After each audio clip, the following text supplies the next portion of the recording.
This is Operation B, the podcast about living with intention, building what feels true, and dropping the things that don't. A place where purpose meets practice. I'm Jamie Thurber, your host, and together we'll explore how to live with clarity, freedom, and alignment without burning out or losing yourself, because it's time to be who you're meant to be. Let's get into it. What's up, guys? Welcome back to another episode of Operation B. I am your host, Jamie Thurber. Thank you so much for choosing to spend your time here with me. So I am going to continue on this little how to get more out of your life reflection moments. And so if you are interested in that and you didn't watch, go back and look at it. We'll link it below. But today I want to talk about unlearning the rules. I'll never forget the time I first heard Tony say to me, "Whose measuring stick are you using?" And I was like, "What?" And he was like, "You're talking about all these things like they're absolutes." And I'm very confused by where you're getting that data. Like, why do you think that that's the rule? Why are you looking at that as the tiers you're supposed to get to? Or like, what's the measuring stick? Whose measuring stick is that? Because honestly, someone else's life experiences and what they've been through cannot be what you measure yours off of. Because how does that even make any sense? It doesn't. So there are rules that we follow. And you guys, if my coach is watching this, she's probably laughing out loud. Because there are parts of me that are very, very, very, very committed to the rules. Which is funny because I, especially in my teens and 20s, early 20s, I pride myself on being a rule breaker. And I did in a lot of ways, in a very cool way. I didn't hurt anybody or anything like that. I never got arrested or any of those things, but I did really do whatever I wanted for the most part. And I just did. And so it's funny that there are so many pieces of me that are still so concerned about the rules that I have slowly chipped away at them. But I wish someone would have told me about this sooner. So there are things we don't realize are embedded in us at a very, very young age, usually by society, by family members, by our schools, by friends, parents, by whatever. A lot of things can cause us to believe these certain rules. Like, this is where prejudices come from a lot of times in young people. This is where misunderstanding of others comes from in young people. A lot of these things are inherited and they don't even realize they're doing it. Or society tells you XYZ thing. And so it's very quiet. You're not aware that it's happening. But those expectations are adjusted to what you think is the right way to behave, or how you should handle this thing, or how someone else should handle this thing. Far too often, people don't communicate much with others who don't look like them, think like them, live like them. And we're doing ourselves as a society a major disservice by that being what we've created. There's not a lot of diversity in a lot of areas, right? And then there's a ton in other areas. And so I will never forget, I don't remember what year it was, but it was after George Floyd and Michael Brown and those things had happened. And you guys, I grew up in North County in St. Louis, where I grew up in a very diverse neighborhood, a very diverse school and high school. So that shit was normal to me. I did grow up around different people that did not just look like me, think like me. We spent most of our time, I'd say, as a family only with other family members who were just like us. But as far as my schooling and my playing with friends and stuff like that, everybody was very different. And I'm so grateful for that, because I'll never forget Tony and I being on a vacation with a couple that did not experience that growing up. And then the place that they live in now has very little diversity. So it was really sad for me. It wasn't sad for me. I was sad for them, honestly, and for humans all over, that they genuinely just didn't know. Now, granted, we live in a world of technology, and you have to choose to not know, in my opinion, these days, but like what's actually happening and what's actually possible, because there's so much available at your fingertips. But I witnessed this situation where they were so sure that what they were saying was the absolute truth. And it wasn't because they were jackasses. It was genuinely because they didn't know anything else that existed differently than what they were telling me. And so when I look at that, and now granted, I do take advantage of those situations when I'm placed in them, and I will step into uncomfortable conversations and offer perspective shifts for people, because I believe that that is what makes us better as a human race, is that we're able to see various perspectives and operate accordingly instead of thinking everyone looks like us, thinks like us, and wants what we want, because that's not the point. Like, if every single person in the world wanted to run their own coaching company, we'd be fucked. We'd have nobody to grow our food. We'd have nobody to deliver it to us. We'd have nobody to run the banking and the thing. Like, you know what I mean? It's a very good thing that people have diverse qualities and skill sets and traits and interests. Like, we need to remember that. That's what built us as a society that hasn't fallen, is that people have various skill sets and are willing to do different types of jobs and things like that. So while I've gone down a little bit of a tangent hole there, it all files back to these societal and familial expectations that shape our behavior, because we wind up following rules that we didn't know were rules. We didn't choose them, I should say. So this happens a lot in people regarding how their relationship is with money. Most children, as they grow up, their relationship with money mirrors their parents' relationships with money. So if their parents were super frugal, typically they are as well. If their parents, or if they're the exact opposite and they're super not frugal, I think that was the one exception there. But I feel like, so example for me, my mom and dad were never really taught how to manage their finances, so they just did their best. But it was a very, very stressful conversation in our household my entire life. And I remember being an adult and talking to my brother about it. And he had his own family at the time, and we were talking about how because I took a lot of different coaching classes. I've read dozens of books about it.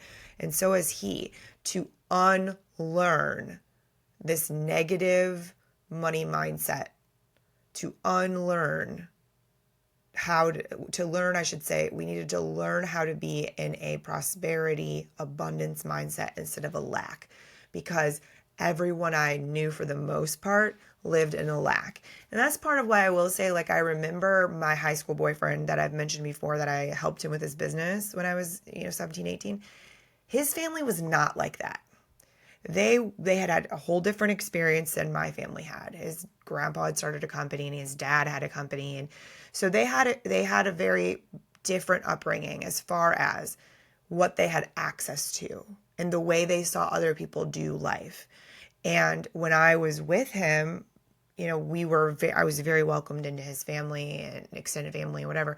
So I got to witness that and see different thought processes, different perspectives, and started to recognize, not everybody wants to cry when it's time to pay their bills. Like, not everybody is looking at money as a bad thing.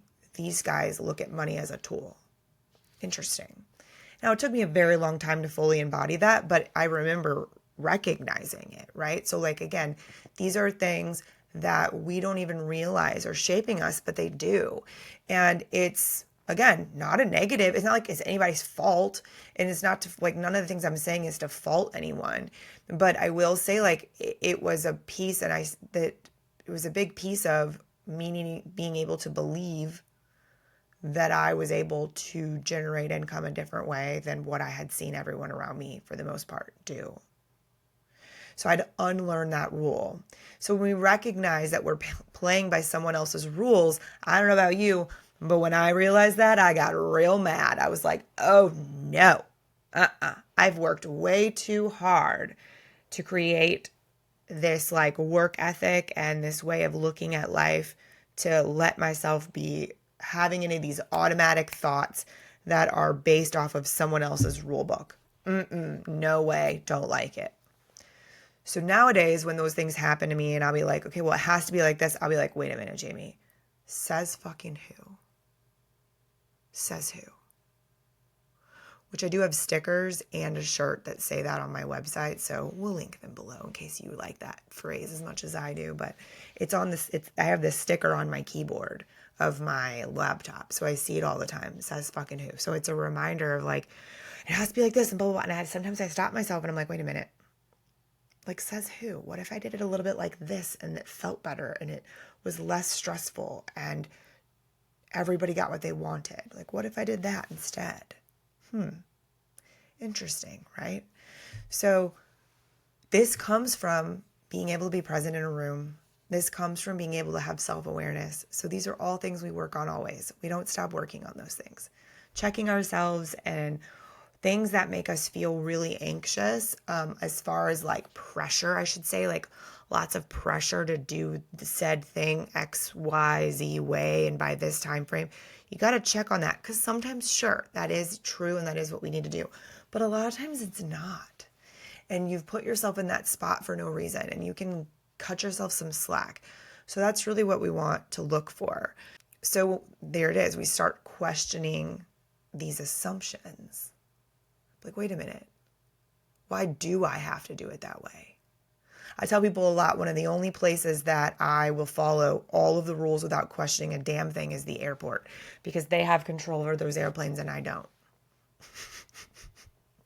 They have control over when I can check a bag, when I can get on an airplane, how much shit I can bring with me. They have control over all of those things that I have no control over. So I bow to the man on that all day long, right?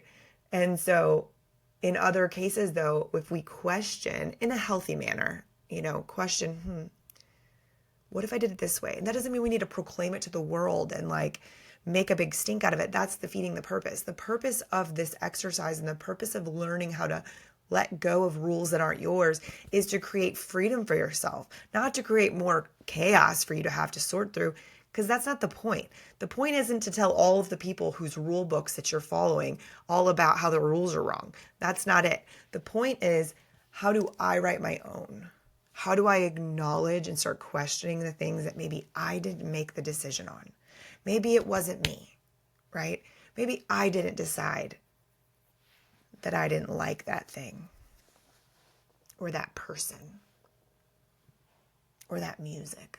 Maybe someone else told me it was stupid. So maybe I'm going to go listen to it and see if I like it with a fresh perspective. That part gets to be fun, in my opinion.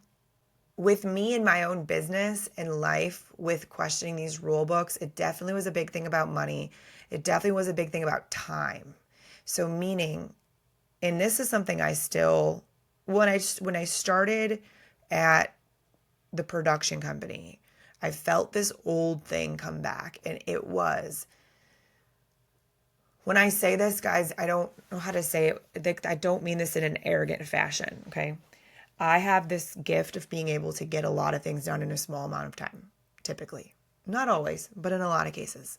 I can get a lot of things done in a small amount of time. My mind just works differently about tasks, and how I put them in order and make them happen is just a little different, I've learned, than everybody. And I don't necessarily think it's something I can fully teach people. I think it's just a gift. Like my cousin Casey has it too, so that's why we work really well together.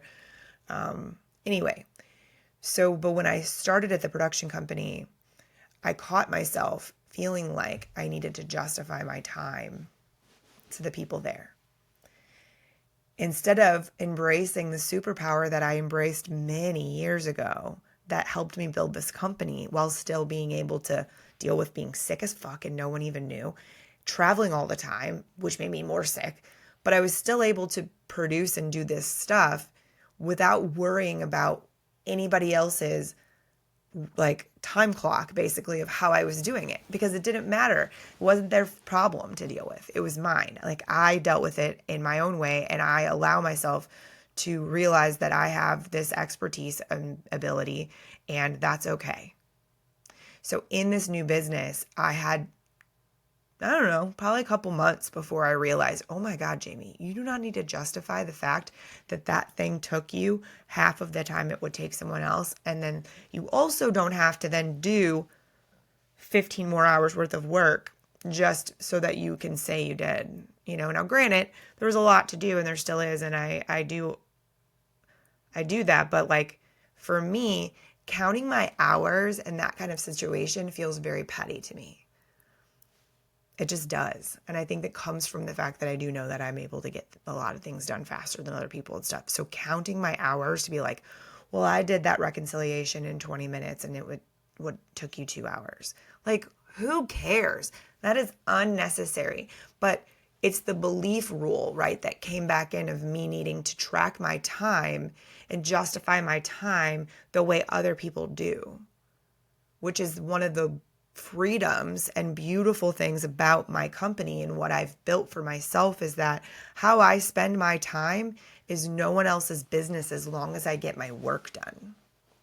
If I accomplish the thing that I told you I would accomplish, it doesn't matter to you if it took me 10 minutes or 10 hours.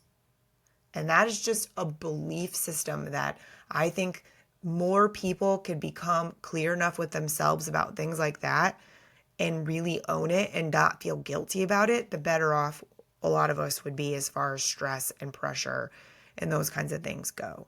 It always reminds me too of like that whole keeping up with the Joneses thing. Like, what? What if they hate each other, but you're trying to keep up with them? Like, you really want to build that for yourself? I highly doubt it. Anyway, it's just, again, questioning the assumptions of like, wait a minute, why do I need my thing to be that way? That's weird. And then that leads you into some self-growth and some own, self-reflection and things like that that can be beautiful and freeing all by itself. But those pivots in my own life, in my own personal life, my own business life have been monumental. My things in my personal life really, I would say, have done a lot with Tony, right? Because he grew up in Canada. He played hockey from a young age, traveled playing, like, I don't know what they even call it, club hockey or whatever. He lived with like different families while I was doing that. So his experience in life was night and day from mine. The thing that we had in common was that we had really loving parents. His mom and dad are still married, and my mom and dad are still married. So we have loving and semi-similar parents to an extent. But everything else, completely not the same. And so doing life with someone who has got to live an extraordinary life, one that a lot of people will never experience, being a pro athlete. That's something that the majority of us will never know what that's like.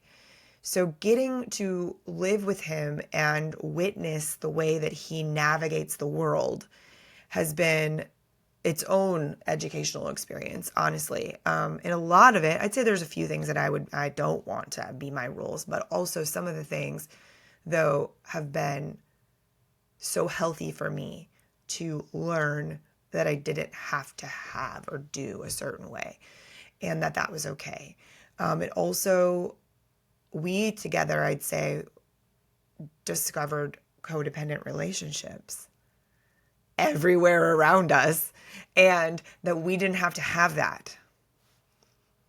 And we got to create it differently. So we unlearned the rules of relationships and marriage that everyone around us had, and we built our own. Like, I see people who text message each other all day long or talk on the phone all day long, and then they tell me that they don't have a connected relationship with their partner. And I'm like, how could you? You never have anything to talk about at the end of the day when you're actually sitting with each other because you talked all day long. Holy moly, I can't even imagine. I made a comment about that when we were wedding dress shopping, and my sister-in-law, which is one of the very few not codependent relationships that I know of, is my brother and sister-in-law. And she was like, oh my God, like, we would not be married if your brother was like that. I'm like, shh, that's what I'm saying. But my mom and dad were not like that. Me and Jesse were raised, Jesse's my brother, were raised in a household where my mom did everything that she could while my dad was at work, so that when my dad got home from work, we could all spend time as a family. So he worked nights. So she would bust her ass all week while he was busting his ass all week, but so that we could spend time as a family. But my dad, there wasn't an option to call my dad at work. He was working on an assembly line. And for a really long time, obviously there were no such thing as cell phones. So like, I don't even know, honestly, back then, if we would have had an emergency, if we could have even reached him. I have no idea. But that wasn't an option. He wasn't calling home on his lunch break. Like, that wasn't an option. Also, his lunch break was like our bedtime, So we grew up where that was like very normal for our parents not to talk all day long while the other one was at work. Not a problem, right? But I look around and I realize like my mom and dad are very codependent on each other. 100%. They were then too. I didn't realize it. Obviously, I was young.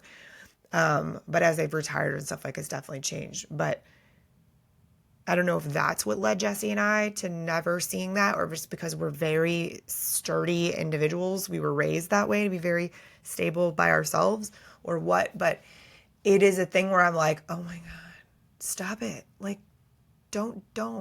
Like, I don't understand. I can't even find Tony's phone number on my phone when I'm trying to call him or text him if I do need to. I'm like, where is he? There's like 1,000 people down. And I think that's healthy. Personally, I think that's very healthy. But regardless, the whole idea is that was a big one for me in my personal life, was unlearning what relationships needed to look like, unlearning what I was supposed to want from a partner, unlearning what it was supposed to be like for me to be a wife, unlearning that I was supposed to be a mom because I would be good at it. There's a kicker. Holy shit, I don't know why I didn't think of that before.